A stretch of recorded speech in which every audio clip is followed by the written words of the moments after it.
is advised. The boys were playing soccer in the middle of the dirt road when one of them spotted a pink piñata in front of a nearby house that resembled something between a horse and a goat. As kids, they didn't think anything of it and thought they were lucky to find some candy, or maybe even money inside of it. Yet, one of the boys, Will, felt like something was off about it and didn't approach it. His friend, Ken, on the other hand, ran over to it, but when he got within a few feet of it, he froze. He called out to Will, yelling that he couldn't move before he couldn't even talk a few seconds later. Frightened, Will took a step back, unwilling to even help his friend. The piñata started walking towards Ken, its cartoonish eyes analyzing him as it approached. Will knew he should have ran, but yet he was too afraid to move. That piñata then headbutted Ken in the stomach, over and over and over again, thrashing into him. Will could faintly hear Ken's bones cracking, yet his expression remained completely frozen in fear. Then, candy spurted out from Ken's body. Hundreds of pieces littered the ground as the demonic toy turned its eyes towards Will. He ran away and never looked back. No body was ever found. Hello everybody, I'm the Rubber. Today, we bring you a SCP Foundation Euclid Class Object SCP-956. SCP-956, also known as Childbreaker, appears to be an extremely colorful piñata resembling a four-legged animal that is a cross between various species. However, after initial testing, 956 is anything but a papier-mâché toy meant to be broken. Foundation researchers determined that 956 was actually composed of glue, fur from an unknown creature, and, most disturbingly, human tissue. Contrary to its appearance, 956 is completely immune to any type of blunt force trauma and crushing. Regardless of the amount of weight or force behind it, 956's physical integrity will not falter, and in some cases, it has managed to damage the vices used in attempts to crush it. 956 appears to only be in a docile state, waiting, until children under the age of 12 get within around 15 feet of it. Upon reaching the range of activation for 956, the child will become unable to move after around 7 to 28 seconds, becoming paralyzed in the last stance that they held. While this does not kill the victim, they cannot move or speak, but are able to see and feel, as suggested by incredibly fearful and rapid eye movements. After a few more seconds, 956 will then begin to inflict sudden and incredible blunt force trauma on its victim, directed at their torsos until they break in half or are opened up. Once they are, candy of an unknown kind will burst out from inside the victims, ranging from 23 to 1,323 pieces. These pieces of candy are thus designated as SCP-956-1. If the victim is somehow managed to be moved approximately 36 feet away from 956 successfully, they will be spared from being cracked open. Unfortunately, they will still be frozen in place, and no victims have ever been recorded as recovering from that state. These victims usually die rather shortly after this occurs, due to severe dehydration of the body and their organs. When Foundation researchers examined the corpses of such victims, they saw that due to the intense dehydration, the bodies became brittle, like that of a piñata. Furthermore, due to this research, the Foundation was able to determine where the human tissue came from in relation to 956. Pieces of human tissue were seen to be halfway converted into pieces of the unknown candy from inside the organs of its victims. The longer they stayed within the range of 956, the more conversion of tissue to candy took place. Anyone over the age of 12 who consumed 956-1 underwent seizures in mere minutes, and a small percentage suffered from heart attacks. Around only a third of those survived the ordeal. On the other hand, if a child under the age of 12 consumes the candy, they will stand up straight with their arms stretched outward, and the following will occur in the following sequence. First, they experience rapid hair loss. Then, papier-mâché will sprout from the skin. And finally, an extremely painful restructuring of their bone and muscles.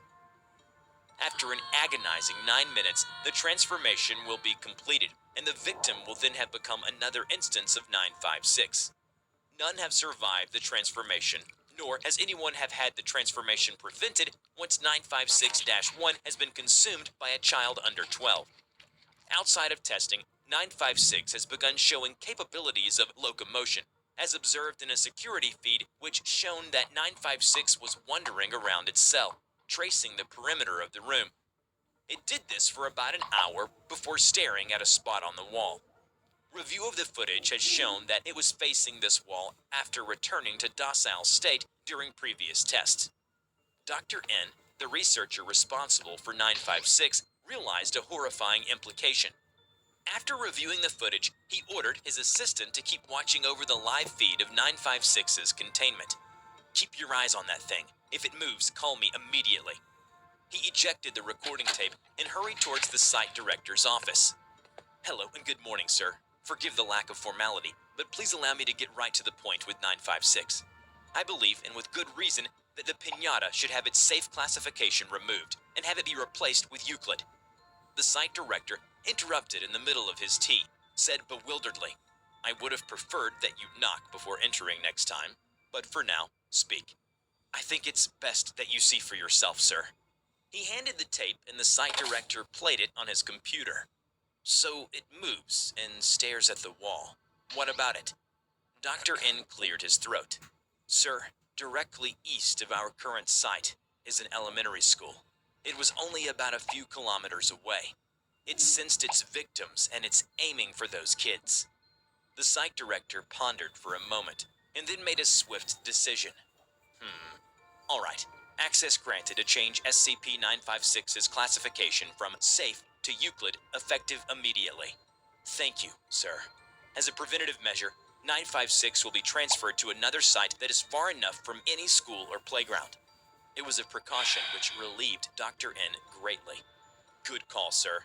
If my boy is still studying there and falls victim to that creepy thing, Dr. N said with a forced smile on his face. What happened to your boy, if you don't mind me asking? He went missing months ago. Was playing with his best friend when it happened. Both kids went missing on the same day. Would you like to see his picture? He wasn't really interested, but he thought it would provide Dr. N some comfort, so he said yes. He shuddered when he saw the picture. His name is Will, the one on the left. He would be turning 12 in another 2 months. My condolences, Doctor. A few weeks later, after 956 was transferred to another site, no other incident has happened similarly so far. Regardless of its state of inactivity, researchers have begun routinely reviewing footage to determine if it will move and for what reason. Dr. N requested to meet the site director in his office one day. He walked into the office and threw down a folder on his desk. The site director flipped through the folder mindlessly. What's all this? A child under the age of 12 consumes the candy, they will stand up straight with their arms stretched outward, and the following will occur in the following sequence.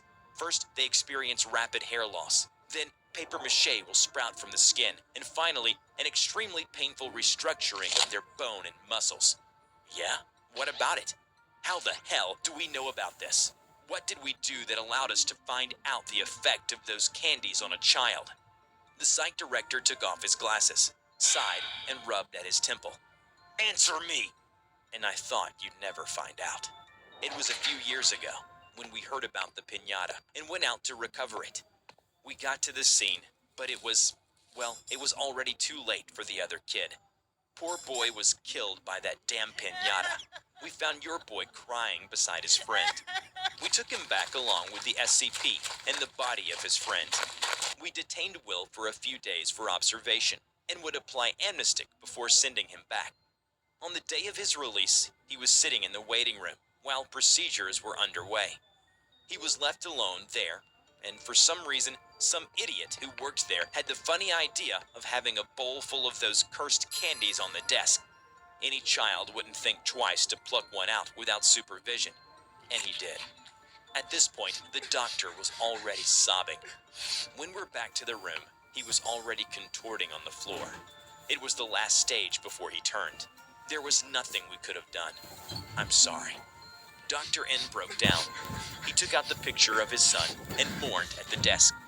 The thought of Will turning into a predatory piñata was too much for him to bear.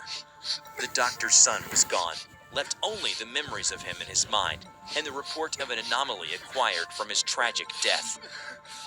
Remember to check out my new animation channel, The Kawawa naman nun. Kawawa naman nun. Okay, so that's it guys. Goodbye.